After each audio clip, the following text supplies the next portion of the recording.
Back everyone to Beautiful Design to Stage. Still Daniel, and we are going to part 3 of the creating an automobile website from scratch using our phone. In the part 1 and the part 2, we talk about the head section and the body section. We said inside the body section we have the header, the main section, and the footer. We've talked about the header in the last section. We talk about the unordered lists and the list items.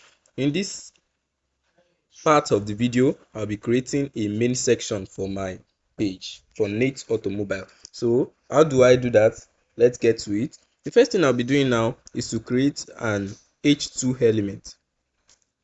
Like I said before, an h1 element means the first header or the biggest header on the page, and h2 element is the one that comes after it, not as big as the h1 element but also bigger than the h3, h4, or the h6 element. So inside the h2 element now, I'll be putting in uppercase, welcome to Nate's Automobile. Welcome to Nate's Automobile. Now we have our h2 already. The next I'll be using now is a paragraph element. Like we've talked about a paragraph element before, so I'll just be using the paragraph element. Inside the paragraph element now, I'll be inside lowercase. I need lowercase. So inside the paragraph element now, I'll just be putting something like some, or we sell all kinds of brands, like, and then I'll put a column. Okay, so we sell all kinds of brands like what? And that's when I'll be using my unordered list. Like we said before, an unordered list is a list with bulletins at the back of it. But first, before we use our unordered list, let's go check out what we've just written. So we have welcome to Nate Automobile, and we sell all kinds of brands like, well, before this h2 element, we were supposed to put a main element. Since it's the main we are going to now, I'm supposed to use a main element for that. So I'll just be inputting main, and then I'll be using the closing tag as well. We have the closing tag for it already, so I'll just be copying this. I'll be cutting it out of that place, and I'll be inputting it below my paragraph. So now inside the paragraph now, like I said before, we need an unordered element. So an unordered list. So I'll just be using the ul list now, and then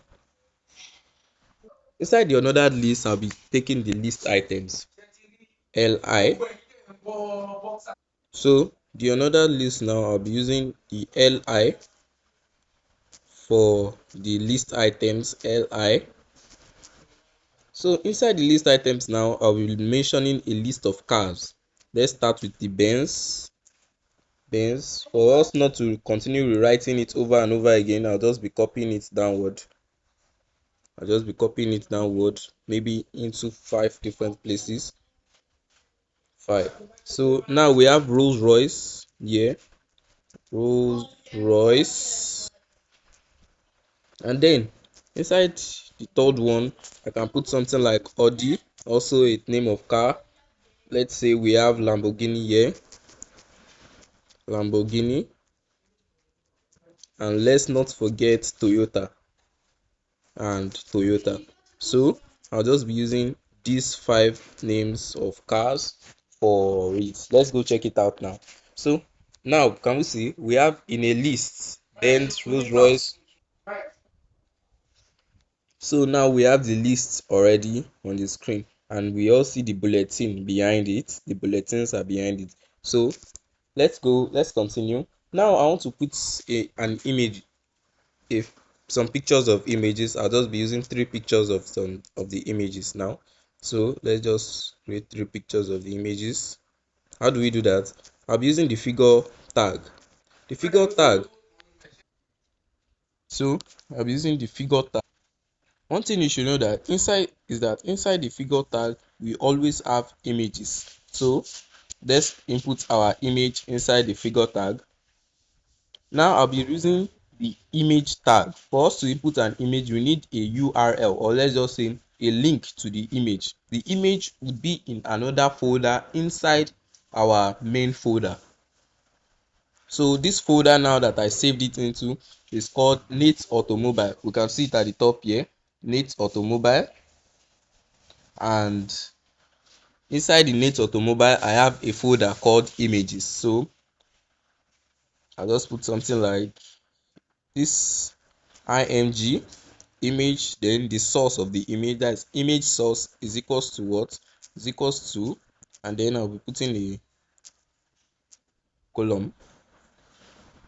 Inside the column now, I'll use images. Like I said before, I have an images folder already created, and inside the images folder I have a few images there that I can use. So images and then a slash. The slash means check inside images for this.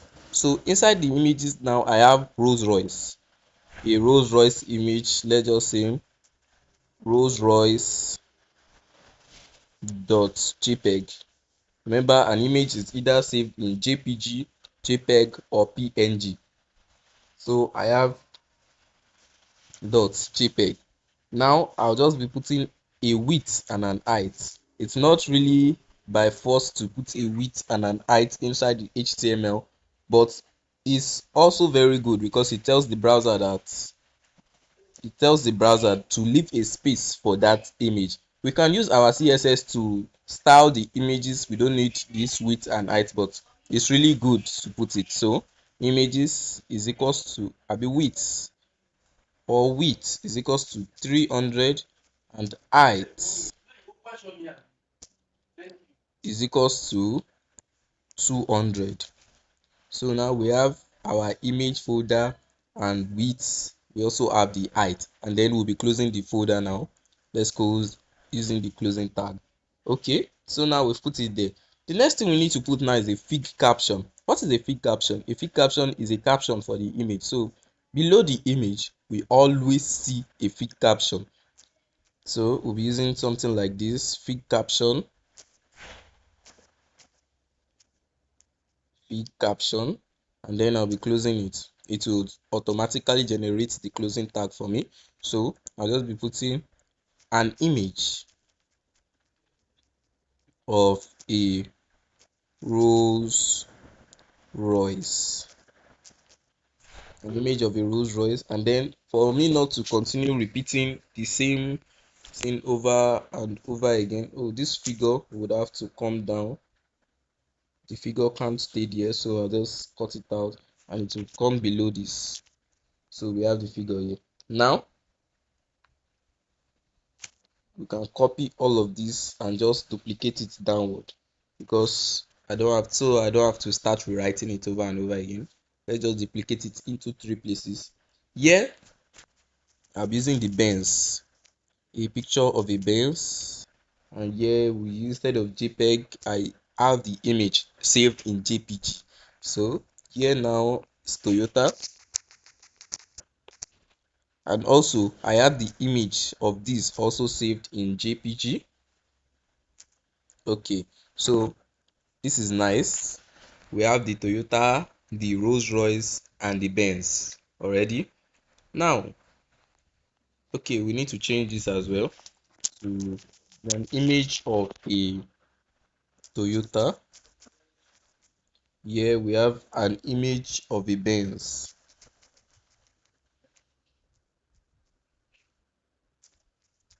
So we've saved it already. Let's go check it out by clicking on this play icon here. Can we see? This is what we have. We sell all kinds of brands like Benz, Rolls Royce, Audi, Lamborghini, and Toyota. So we created a few images. Remember, we created a cars page for all of this. So in the cars page we have at least 10 or more than 10 different images with some explanations on the different kind of cars that are there. But on this page, this is the home page, I just want to show them what they are to be expecting in the cars page. So we have 3. we have the image of Rolls Royce, an image of a Benz, and the image of a Toyota. We would also style all of these later in CSS. So now we've almost completed our main section. The only thing I need to add now is a paragraph at the bottom. I'll just be adding a paragraph here, and then I'll be closing it. It automatically generates the closing tag for me, so I'll just be writing we deliver worldwide. So now we've had we deliver worldwide. Let's go check it out whether it showed. Yes, it did show. We deliver worldwide was shown here. So now, sorry for that interlude. We deliver worldwide was shown clearly here. So let's just move back to our page. So now we are done with the main section. What we'll be moving to next is the footer section. So, and that would be in part 4 of this video. Don't forget to like and subscribe, and stay tuned to continue learning Acode with your phone. Also, in the description below, I'll put a link to the app called Acode. So if you really want to learn with your phone, you can just go to the description below and click on the link to download the app Acode.